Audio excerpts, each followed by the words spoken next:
Dari 7 pilar tadi, sekarang kita masuk ke pilar kedua, anggapan dasar, atau dalam bahasa Inggrisnya, basic assumptions. Kamu pernah belajar matematika kan? Di sana ada yang namanya aksioma, yaitu pernyataan yang diterima sebagai kebenaran tanpa perlu dibuktikan lagi. Nah, akuntansi punya hal yang sama persis.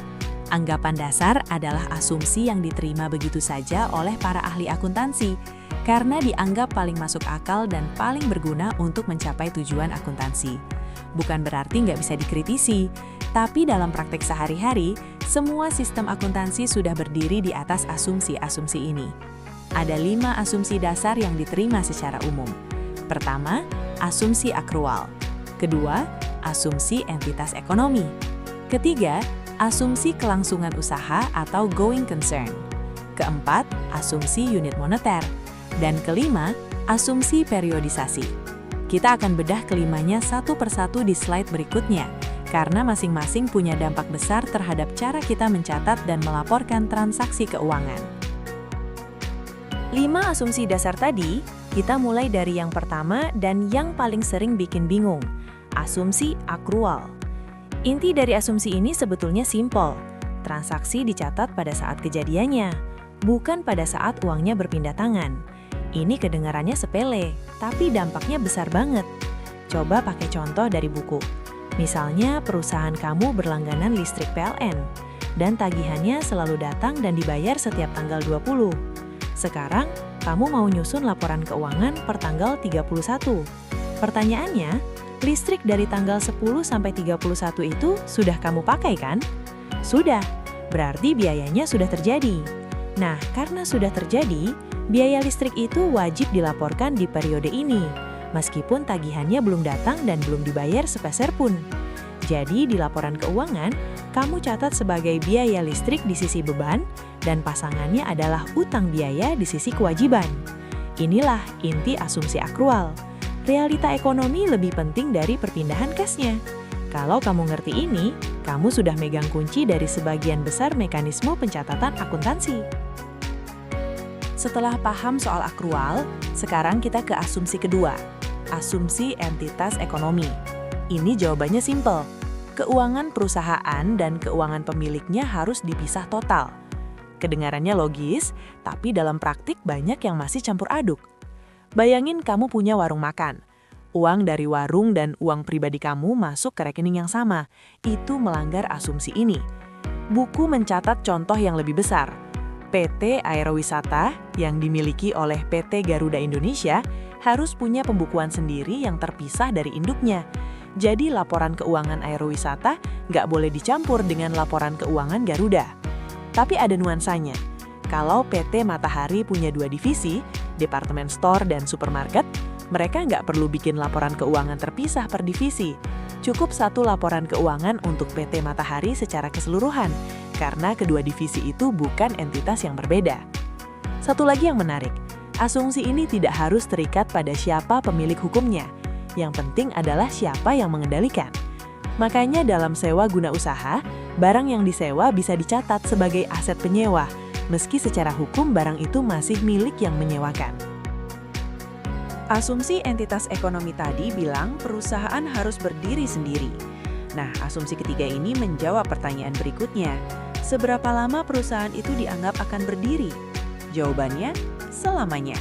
Inilah asumsi kelangsungan usaha, atau yang lebih sering disebut going concern.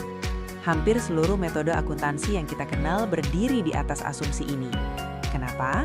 Karena kalau kita anggap perusahaan akan terus beroperasi, maka banyak hal jadi masuk akal.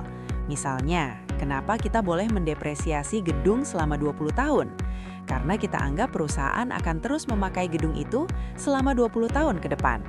Kenapa kita bisa bedain utang jangka pendek dan jangka panjang? Karena kita anggap perusahaan punya cukup waktu untuk melunasinya. Tapi, dan ini penting, asumsi ini punya batas. Kalau perusahaan ternyata sedang dalam proses likuidasi atau bangkrut, asumsi going concern langsung gugur. Dan begitu gugur, cara menilai asetnya berubah total. Bukan lagi pakai harga perolehan, tapi pakai net realizable value, yaitu berapa harga pasar bersih kalau aset itu dijual sekarang. Jadi asumsi ini bukan sekadar teori, dia punya konsekuensi angka yang nyata. 3 asumsi sebelumnya sudah kita bahas. Sekarang, asumsi keempat yang sebetulnya paling sering kita anggap remeh, asumsi unit moneter. Intinya sederhana, semua aktivitas ekonomi perusahaan diukur dan dilaporkan dalam satuan mata uang.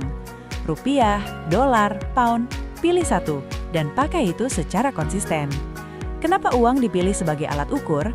Karena uang punya sifat yang ideal, relevan, sederhana, diterima semua pihak, tersedia, dan mudah dipahami. Kamu nggak bisa melaporkan aset perusahaan dalam satuan, jumlah karyawan yang senang, atau reputasi merek, karena itu nggak bisa diukur dengan presisi. Tapi uang bisa. Masalahnya, uang punya satu kelemahan besar, nilainya tidak stabil. Inflasi bikin Rp1.000 tahun ini berbeda daya belinya dengan Rp1.000 10 tahun lalu. Ini menciptakan distorsi dalam laporan keuangan. Makanya, beberapa ahli akuntansi mengusulkan untuk mengganti asumsi ini dengan asumsi nilai uang stabil. Dan beberapa negara, terutama yang mengalami inflasi tinggi, mengembangkan pendekatan khusus yang disebut inflation accounting atau current cost accounting untuk mengoreksi distorsi ini. Asumsi unit moneter tadi bilang semua diukur pakai uang. Tapi pertanyaan berikutnya muncul, diukur untuk periode kapan? Disinilah asumsi kelima masuk, asumsi periodisasi. Sebetulnya, cara paling akurat untuk mengukur hasil usaha sebuah perusahaan adalah menunggu sampai perusahaannya tutup. Baru semua dihitung. Tapi siapa yang mau nunggu selama itu? Investor butuh tahu kinerja perusahaan sekarang, bukan 20 tahun lagi. Makanya, aktivitas perusahaan dipotong-potong jadi periode waktu tertentu. Bisa setahun, semester, kuartal, bahkan bulanan. Tapi ada dilema di sini. Semakin pendek periodenya, semakin cepat informasinya tersedia. Bagus untuk investor. Tapi semakin pendek juga, semakin sulit menghitung laba dengan tepat, karena banyak transaksi yang masih setengah jalan. Sebaliknya, periode yang lebih panjang menghasilkan angka yang lebih akurat, tapi informasinya sudah basi pas sampai ke tangan pengambil keputusan. Ini dilema klasik yang belum sepenuhnya terpecahkan. Tapi buku menyebut satu harapan menarik. Dengan perkembangan teknologi informasi, perusahaan suatu saat bisa menyampaikan informasi keuangannya secara online dan tersedia secara langsung, nyaris tanpa jeda waktu.